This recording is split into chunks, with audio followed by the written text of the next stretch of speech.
Kwamba bado matukio ya ukatili yanaendelea kutokea katika eneo letu kwa maana ya manispaa Iringa, na kwa kipindi tu cha toka mwaka jana kuanzia Januari mpaka Disemba tulipokea matukio 326. Kwa mnaweza mkaona namna gani matukio ni mengi.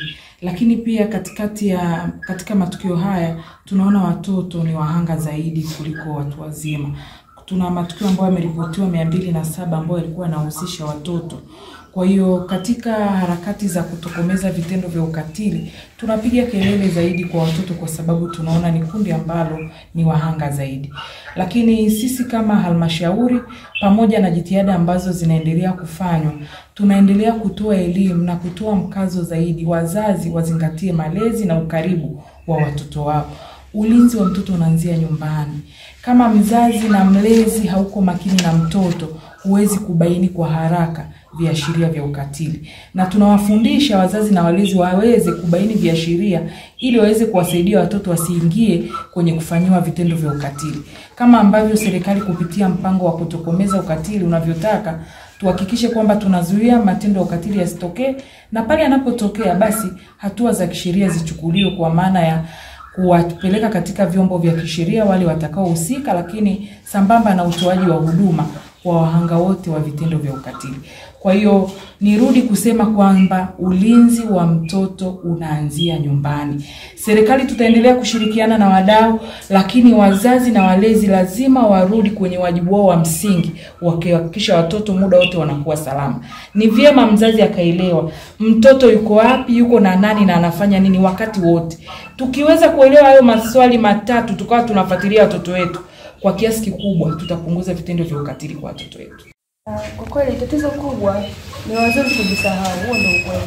Sasa hivi kila mtu amekuwa anatoka, mama anatoka asubuhi, baba anatoka asubuhi, watoto wanajilea wenyewe hapa katikati. Wakati mwingine mfano kama kata yake sasa ina vilabu vingi, kwa hiyo unakuta mzazi toka asubuhi yuko kilabuni. Au wengine ndio toka asubuhi wapo makazini. Baba anaenda kazini, mama anaenda kazini, watoto wako na house girl au watoto sijui wa mjomba, wa nani. Kwa hiyo hawana uangalizi.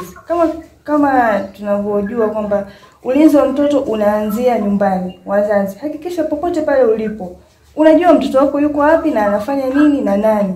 Tusiwe tu tunaamini kumwachia mtoto. Sasa hivi kwa sasa matukio yanayoendelea, usiamini mtu yeyote kumwachia mtoto wako. Yaani usiamini mtu yoyote, usimwamini mjomba, usimwamini hata kaka yako, usimwamini hata sijui ni babu au ni nani. Usiamini mtu yoyote ule kumwachia mtoto wako. Hali ni mbaya sana kwa watoto sasa hivi. Usimwamini mtu yoyote kumwachia. Kwa mara kwamba msingi wa utendaji kazi wa jeshi la polisi ni taarifa. Hauwezi kuvuna taarifa kama uko mbali na walio ndani ya taarifa.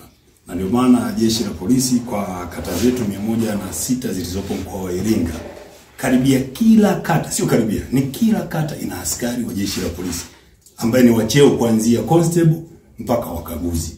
Kama hivi ambavyo umekuja katika kata hii ya Mtuvira, yupo Ilembile. Kwa maana anachokifanya hapa ni nini? Ni kujenga mahusiano na mawasiliano ya karibu kati ya jeshi la polisi na jamii husika ya eneo husika.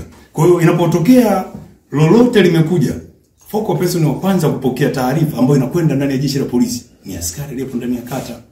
Na ili kurahisisha kumpata huyo askari, hatujakaa naye kituoni, hajakaa kota za polisi, badala yake yupo kwenye kata. Kwa hiyo kata nyingi, kata zote zina askari pale kwenye kata, na hiyo inampunguzia mwananchi, yani kwa maana kwamba ukaribu wa huduma unakuvutia kupata huduma husika. Sasa inapotokea kwamba askari polisi mpaka amfuate kituoni, tumetoka kwenye maisha ya kutaka kumfuata askari polisi kituoni, tupo kwenye maisha ya kama unataka kumpa taarifa, askari polisi yupo kwenye kata husika. Kwa mkoa wa Iringa kata zote 106 tarafa 15 zina wakaguzi na zina askari wa vyeo mbalimbali ambao hao ndo wapokea taarifa. Sasa inapotokea wapokea taarifa wamezipokea, na wenyewe kwa sababu tayari wana weledi, wanajua nini wafanye baada ya kuzipokeza taarifa, wamekuwa kizifikisha kwa viongozi. Mwisho wa siku naweza nikasema hata wewe ni shahidi, matukio yamekuwa kichukuliwa hatua kwa haraka zaidi. Kwa nini? Kwa sababu yanafika kwa wakati kwetu. Na usalama kwenye mtaa wangu kwa sasa liko vizuri, sio mbaya, kwa sababu wananchi mwanzo walikuwa watoe ushirikiano, ikiwa ni pamoja na kutoa taarifa mapema pindi wanapoona vitendo vya ukatili vinakuwa vinafanyika. Lakini baada ya kuona matukio yanafanyika, Sasa hivi wamekuwa na mwitikio mzuri sana, na tumekuwa tukiwapa elimu ikiwa ni pamoja na kuzungumza na watoto wao, kwa sababu kuna wazazi wengine wanashinda makazini, wengine waliobaki wanashinda kwenye pombe. Kipindi cha ulanzi wanakunywa pombe mpaka wanasahau kama kuna familia. Lakini tumekuwa tukihamasisha kwa nguvu zote, na tunapokuwa mtaani kwenye mikutano, tumekuwa tunatembelea wananchi mitaani, tumekuwa tunafanya shughuli zetu, tumekuwa tukiwahimiza kwamba swala la ulinzi wa mtoto ni jukumu la kila mmoja, lakini pia kuhimiza kwamba kila mzazi aongee na mtoto wake, kwa sababu kwa kiasi kikubwa wazazi wengi hawakai na watoto wao mara kwa mara. Watoto wamekuwa wakishinda mashuleni karibu kwa masaa 10 mpaka 11, ambapo mzazi anakaa na mtoto kama saa 2 au 3, ambapo baada hapo atakuwa ameshalala mpaka kesho tena. Ndio kwenye swala la mikutano tumekuwa tukifanya mara kwa mara, sio tu mikutano ile ya kisheria, tumekuwa tukifanya hata mikutano ya dharura. Pindi tunapogundua kwamba kuna kiashiria ambacho sio, kuna viashiria ambavyo sio vizuri, tumekuwa tukiita mikutano hata ya dharura, tumekuwa tukikaa vikao, ili lengo ni la madhumuni ni kuhakikisha kwamba tunaepusha vitu kama hivyo ambavyo vinaendelea kufanya kwenye mtaa wetu. Kwa upande wangu mimi kama polisi kata ya Mtuvila, nimekuwa nikifanya juhudi kubwa sana kutoa elimu ya ulinzi wa mtoto na ukatili wa kijinsia kwa ujumla. Nimekuwa nikienda mashuleni kutoa elimu kwa wanafunzi na walimu. Pia kipindi cha kufunga shule, walimu wakuu wananialika kuhudhuria ile mikutano ya wazazi. Kwa hiyo pia natoa elimu kwa wazazi pindi watoto wanapokuwa wanafunga shule. Pia wanatoa elimu kwenye mikutano hii ya hadhara ambayo inaitishwa na wenyeviti wa serikali za mitaa.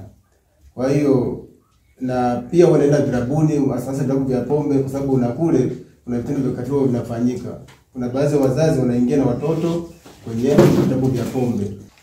Mazingira ni rafiki sana kwa sababu kupitia hii polisi jamii imeturahisisha kuwafikia wananchi, kuwafikia wadau mbalimbali, wote wanaohusika na ukatili wa kijinsia.